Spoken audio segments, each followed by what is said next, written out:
All right, so we left off entering into the wilderness of Paran.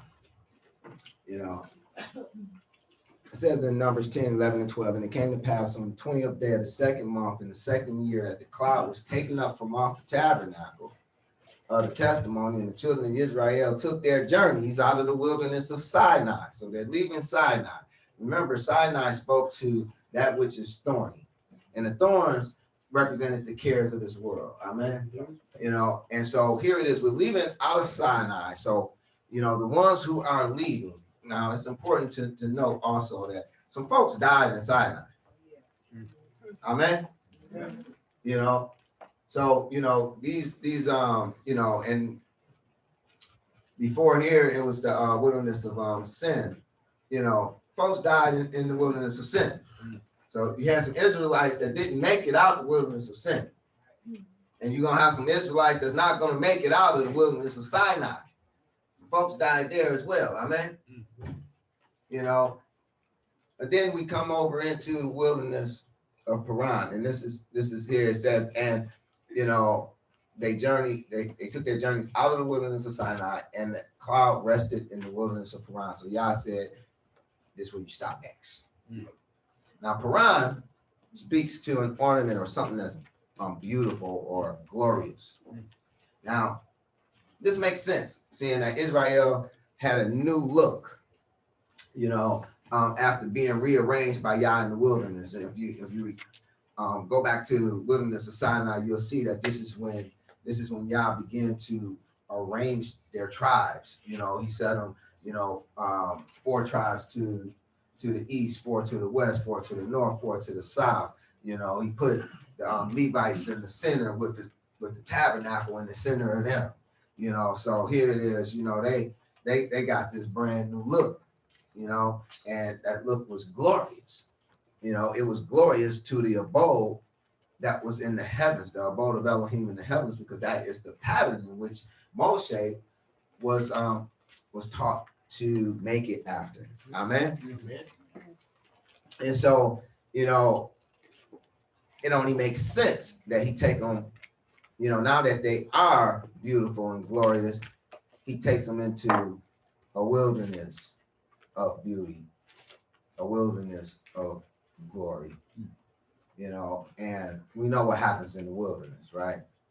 You know, you're going to be tested. You're going to be proven, you know, and so the wilderness, they rearranged the wilderness of Sinai. Also note that the Ark of the Covenant was now residing within their Holy of Holies, you know, so, you know, this is a whole new ball of wax.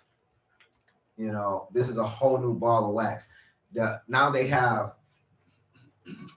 went from being led and guided by the Ruach, you know, cloud by day, pillar of fire by night, to Yah actually inhabiting them, embodying them, you know, dwelling in their midst. Amen. You know, we're on a whole nother level now. Can you see that? Whole nother level. You know. Now, I want you to pay close attention to the wilderness of Paran, because the wilderness of Paran is rough. You know, so let's consider Numbers 11, 1 through 3. My first reader, please. And when the people complained, it displeased Yahuwah. And Yahuwah heard it, and his anger was kindled. And the fire of Yahuwah burnt among them, and consumed them that were in the uttermost parts of the camp. And the people cried unto Moshe, and when Moshe prayed unto Yahuwah, the fire was quenched. And he called the name of the place Taberah, because the fire of Yahuwah burnt among them. All right. Well, okay. Soon as we got into the wilderness, folks getting knocked off. You see that? We just stepped foot up in here, and people start complaining. But when they complained this time, it was different than the other times they complained. When they complained this time, the fire of Yahuwah burnt among them. Say that. All right. You know, let me have my next reader read the next three passages, please. And the mixed multitude that was among them fell a lusting, and the children of Israel also wept again and said, who shall give us flesh to eat? We remember the fish which we did eat in Egypt freely, the cucumbers and the melons and the leeks and the onions and the garlic. But our soul is dried away. There is nothing at all besides this manna before our eyes. All right. Now, here it is. They just got burnt up. Now they complaining again. Some of them just got burnt up, and now here it is. They complaining about the manna now. You know, Numbers 11:10 goes on to say, then Moshe heard the people weep throughout their families, eat every man in the door of his tent, and the anger of Yahuwah was kindled greatly. Moshe also was displeased. I guess so. We just told you, just seen what happened. Verses 18 through 20 of Numbers 11, and say thou unto the people, sanctify yourselves against tomorrow, for ye shall eat flesh. You want flesh? You're going to get flesh. Ye shall eat flesh. For ye have wept in the ears of Yahuwah, saying, who shall give us flesh to eat? For it was well with us in Mizraim. Therefore Yahuwah will give you flesh, and ye shall eat. Ye shall not eat 1 day, nor 2 days, nor 5 days, neither 10 days, nor 20 days, but even a whole month, until it come up at your nostrils. And it be loathsome unto you, because ye have despised Yahuwah, which is among you, and have wept before him, saying, why came we forth out of Mizraim? Can you see they on a whole nother level? Can you see they in a different space? I pray you can see that. Yes. Let's continue on. Numbers 11:31 through 35. My next reader, please. And they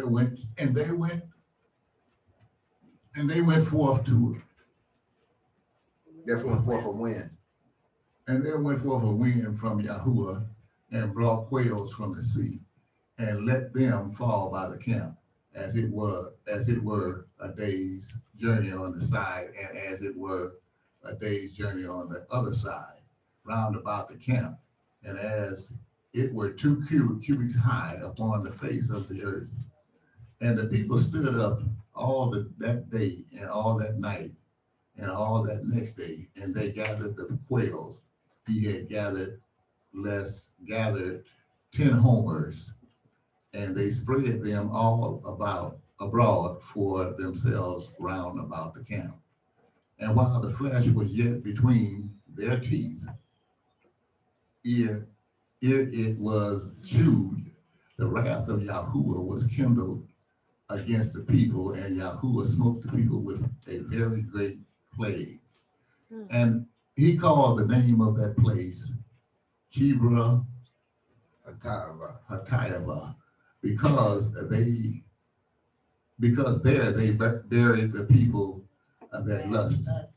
And the people journeyed from Kibroth Hattaavah unto Hazebroth, and abode at Hazebroth. Hallelujah. Now, did you catch that? It says in verse 33, and while the flesh was yet between their teeth, ere it was chewed, the wrath of Yahuwah was kindled against the people. And Yahuwah smote the people with a very great plague. Not only did he say, you're going to eat it for a month, he gave them meat enough for a month. But when they began to eat it, it began to kill them. But guess what they had to eat the next day? And the next day. And the next day. And the next day. For a whole month. Oh my God. You know, and this is why it's called Kibroth Hattaavah. It means graves of lustings. You know, so yeah, we on a whole nother level right now. We on a whole nother level. Once you come up out of Sinai, it's a whole different ball of wax here. You know, you got to be able to see that. You know, this is not like it was. They was complaining ever since they came out of Mizraim. But stuff like this wasn't happening. So what changed? They entered into covenant with Elohim. That's what changed. the spirit went from being over them, watching over them, to living in them. Oh. Hello, somebody. Numbers 12:2, and they said, have Yahuwah indeed spoken only by Moshe? Now this is when Aaron and Miriam come up against Moshe. Have he not spoken also by us? And Yahuwah heard it. You know, this is something that oftentimes go on, you know, within the body of Messiah. It's the same thing. It's a parallel to that of children of Israel. You gotta know that. You know, people don't like the lot that they've been given by Yah, and so they choose to make their own lot. They choose to put themselves where they think they should be. But I want you to pay close attention to what happens when you do that. You know, it says, and they said, have Yahuwah indeed spoken only by Moshe? Have he not spoken also by us? He speaks to us too. You know, not just him, and Yahuwah heard it. You know, I wish I'd put the response to Yahuwah up there, but I ain't put it up there. Verses 9 and 10, and the anger of Yahuwah was kindled against them, and he departed. And the cloud departed from off the tabernacle. Behold, Miriam became leprous, white as snow. Aaron looked upon Miriam, and behold, she was leprous. Watch out now. I told you we on a whole nother level now. We on a whole nother level. You know, Numbers 13:2. Send thou men that they may search the land of Canaan, which I give unto the children of Israel. Now this is where they sending out the 12 spies, right? It says, of every tribe of his fathers shall ye send a man, every one a ruler among them. Verses 31 through 33. For the men that went up with him said, we be not able to go up against the people, for they are stronger than we. And they brought up an evil report of the land which they had searched unto the children of Israel, saying, the land through which we have gone to search it is a land that eateth up the inhabitants thereof. And all the people that we saw in it are men of great stature. And there we saw the giants, the sons of Anak, you know, which come of the giants. And we were in our own sight like grasshoppers. And so we were in their sight. And I want you to know that this just wasn't just a saying where it says, is a land that eateth up the inhabitants thereof. You know, when I've done research into this, one of the things I found is that the giants that walked on the earth, they had an appetite for flesh. It didn't matter to them what kind of flesh it was. They'd eat human flesh just as quick as they would eat animal flesh. You know, and what they did, that's exactly what they did. You know, they wanted the people to worship them, i.e. sacrifice, you know, and serve them, sacrifice to them and serve them.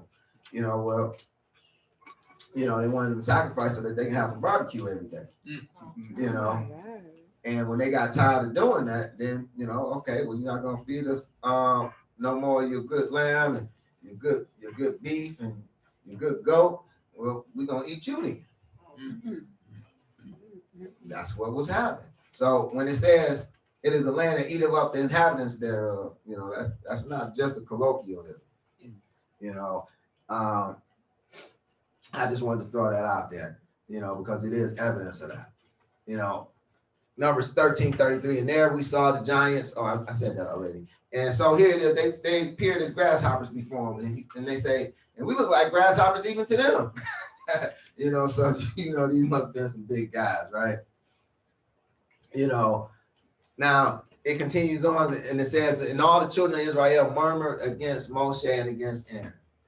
And the whole congregation said unto them, would Elohim that we had died in the land of Mizraim, or would Elohim we had died in this wilderness? And wherefore have Yahuwah brought us unto this land to fall by the sword, that our wives and our children should be a prey? Were it not better for us to return to Mizraim? And they said to one another, let us make a captain and let us return to Mizraim. They done made up their mind. They done with Yah. They done chose themselves a new leader, and they about to go back to Mitzrayim. So they thought. But Yah came down. See, because once you covenant with Elohim, you're not yours no more. You don't get a chance to do what you want to do anymore. You've entered into a covenant. That covenant has the words of the covenant, i.e., the words of the contract that you signed on to. You are now responsible for that, whether you like it or don't like it. You know, that's why I always try to express to people and help them to understand what they're getting themselves into. You know, a lot of people not in love with Yah, they're in love with the thought of Yah. They're in love with the image that they have in their heart and mind of Yah. You know, they don't even know what Yah expects of them.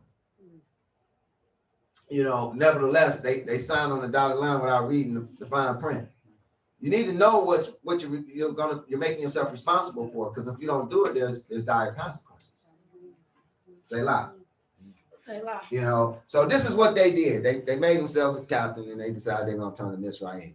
And so Yah comes down. We're gonna pick it up from verses 27 through 29 of Numbers 14. It says, "How long shall I bear with this evil congregation, which murmur against me? I have heard the murmurings of the children of Israel, which they murmur against me. Say unto them, as truly as I live, saith Yahuwah, as ye have spoken in mine ears, so will I do to you. Your carcasses shall fall in this wilderness, and all that were numbered of you, according to your whole number, from 20 years old and upward, which have murmured against me." Now, take note that Yahuwah is taking the murmurings against Moshe and Aaron personally. It never said that they murmured against Yah.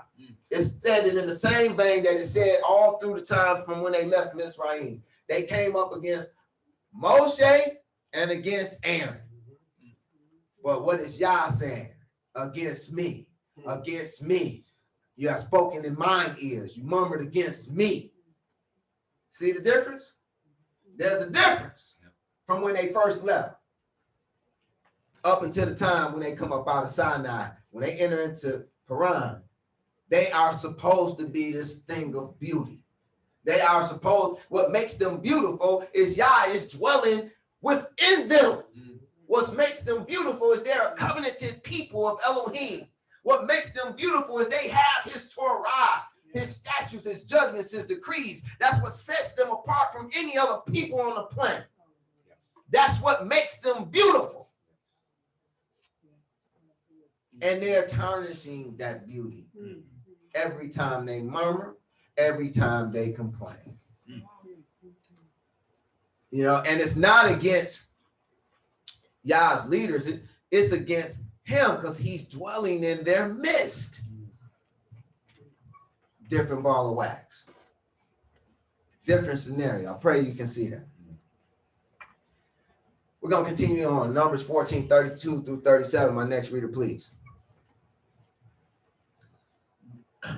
But as for you, your carcass, they shall fall in this wilderness, and your children shall wander in the wilderness 40 years and bear your whoredoms until your carcass be wasted in the wilderness.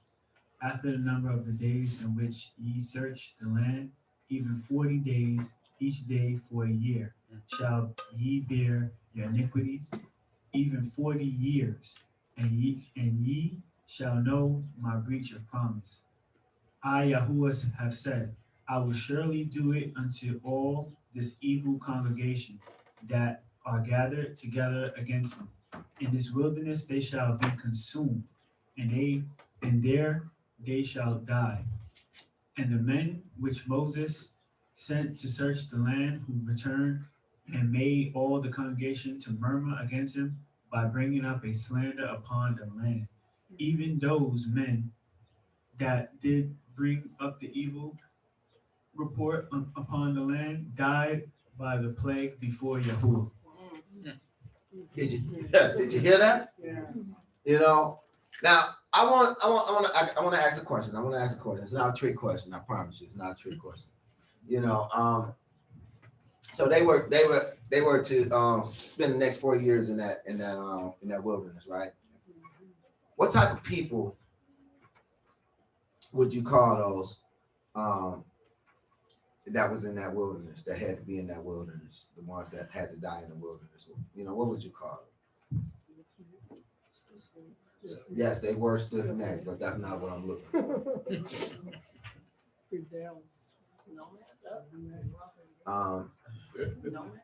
Yes, they were nomads, but that's not what I'm looking for. Captives, in a sense, but that's not what I'm looking for. Say again. Unfaithful. They definitely was unfaithful, but no.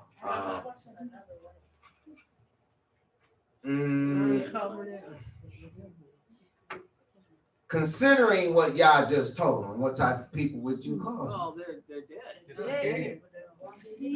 Walking They're dead. not quite dead yet. Walking dead. Yeah, they are walking dead. How about accursed?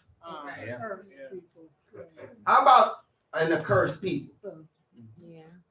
Yeah. Because for the next 40 years, they're gonna be dying off until to the very last one of them, every last one of them die off.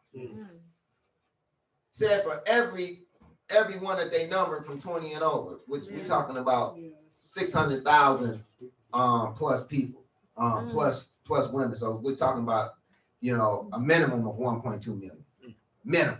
Oh, wow. You know, probably closer to 2 million. You know. So they were an accursed people. That's what I want you to what I want you to gather from that. You know, now part of them was accursed, but part of them wasn't. You know, because those who were under 20, they weren't accursed. You know, well, they weren't gonna die. They still was accursed. I gotta put them in with the accursed because they still accursed because they had to endure it. They had to endure the 40 years and watching their parents die. Amen. Amen. So that still wasn't that was a curse, you know. Yeah, so I just want you to see that they were an accursed people, you know, and I you know, I make that point for a reason. Say a lot.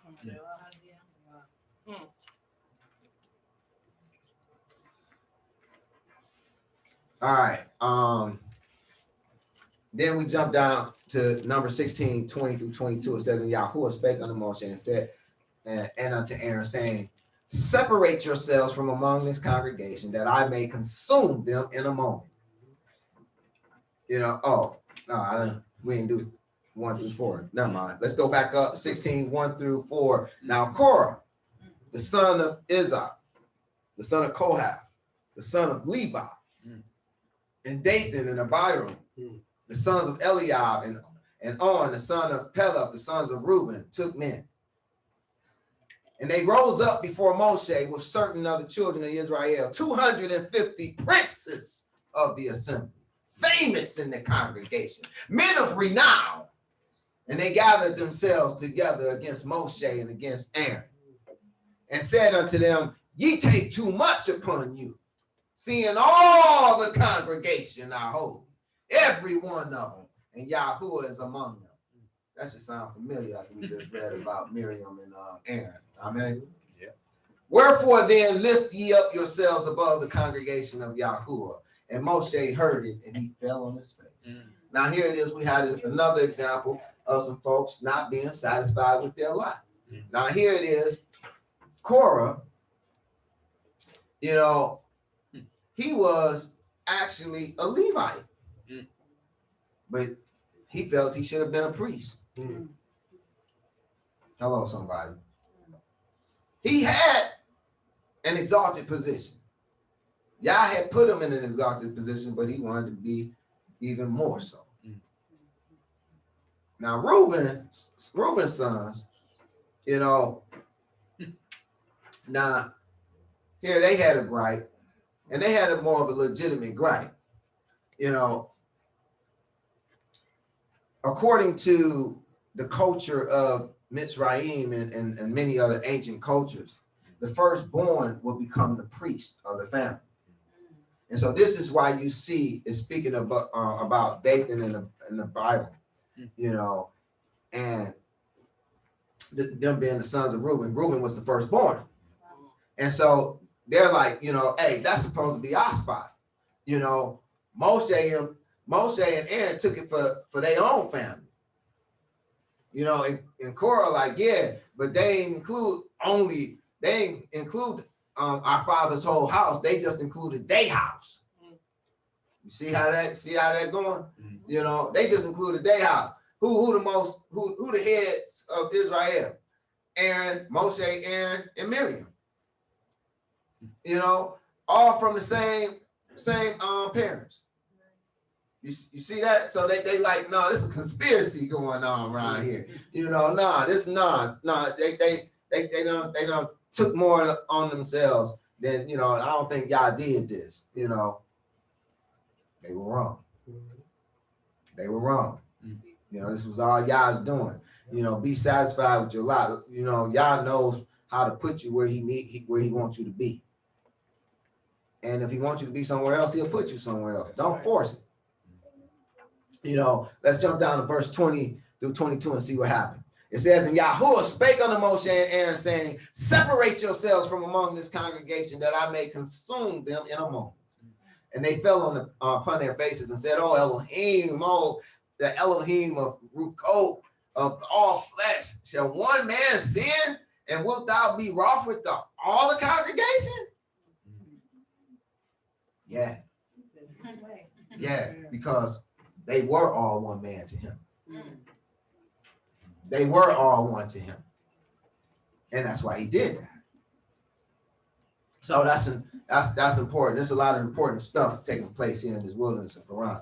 You know, Numbers 16, 32 through 35, and the earth opened up her mouth and swallowed them up, and their houses, and all the men that appertained to Korah, and all their goods. They and all that appertained to them went down alive into the pit, and the earth closed upon them, and they perished from among the congregation, and all Israel that were round about them fled at the cry of them, for they said, lest the earth swallow us up also. And there came out a fire from Yahuwah and consumed the 250 men that offered incense. Man, y'all he wasn't playing with them, was it? Let's jump down to verse 41. But on the morrow, all the congregation of the children of Israel murmured against Moshe. Now, all the congregation of the children of Israel murmured. They still haven't learned. Murmured against Moshe and against Aaron, saying, ye have killed the people of Yahuwah. Here they go again. Boy, I'm telling you, they don't. All right, verses 44 and 45. And Yahuwah spake unto Moshe, saying, get you up from among this congregation, that I may consume them in a moment. And they fell upon their face. Now they that died in the plague, because he sent the plague amongst them, were 14,700. Besides them that died about the matter of Korah. Because they wanted to raise up, because, you know, these were princes. These were, you know, men of renown, you know, that was in the assembly. You know, and so here it is. They come at him like that, and they don't realize they're on another level now. You know, y'all not just looking over you, y'all is living in you. So that's about definitely the bulk of what took place in the wilderness of Paran. So key takeaway from the wilderness of Paran is, upon Israel's entrance into the wilderness of Paran, there was a shift in y'all's attitude towards him. This is due to Israel's going from just being the fulfillment of a covenant promise made to Abraham, which we see in Genesis 15, 13 and 14, where it speaks of Abraham's progeny being afflicted 400 years, and afterwards, you know, they should come out with great substance. This is what happened. You know, they were those children of promise. Amen. You know, and so he brought them out. You know, but in the wilderness of Sinai, this status changed. For it was there that Israel received their very own covenant with Yah, complete with their very own promises. And we see this in Exodus 19:5 and 6, it says, now therefore, if you will obey my voice indeed and keep my covenant, then ye shall be a peculiar treasure unto me above all people, for all the earth is mine, and ye shall be unto me a kingdom of priests and a holy nation. These are the words which thou shalt speak unto the children of Israel. So you see their promises. It was promised that there'll be a peculiar treasure unto him.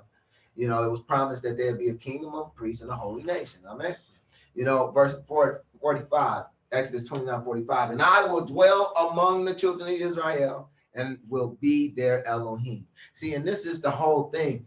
This is what took it to that next level. He was dwelling among them and he had become their Elohim. Elohim means to be a ruler or strong judge. So every time they got out of line, while he was trying to rule over them, he judged them. Selah. It's the obedience to Yah's voice and the adherence to his covenant that makes Israel beautiful. That's what makes them a peculiar treasure in his eyes. You know, and that's what was accomplished at Mount Sinai. We see in Exodus 24:3-7, it says, and Moshe came and told the people all the words of Yahuwah and all the judgments, and all the people answered with one voice and said, all the words which Yahuwah have said, we will do. They said it all with one voice, right? And Moshe wrote all the words of Yahuwah and rose up early in the morning and built an altar under the hill and 12 pillars according to the 12 tribes of Israel. And he sent young men of the children of Israel and offered burnt offerings and sacrificed peace offerings of oxen unto Yahuwah. And Moshe took half of the blood and put it in basins, and half of the blood he sprinkled on the altar. And he took the book of the covenant and read in the audience of the people, and they said, all that Yahuwah have said, we will do, and be obedient. Now that they were obedient and covenanted with Yah, they were his peculiar treasure. Hence, he sends them into a wilderness of beauty to be tried. You have to see that, you know, it was a different ball of wax. It was a whole different. It was a shift. It was a whole different thing, you know. And so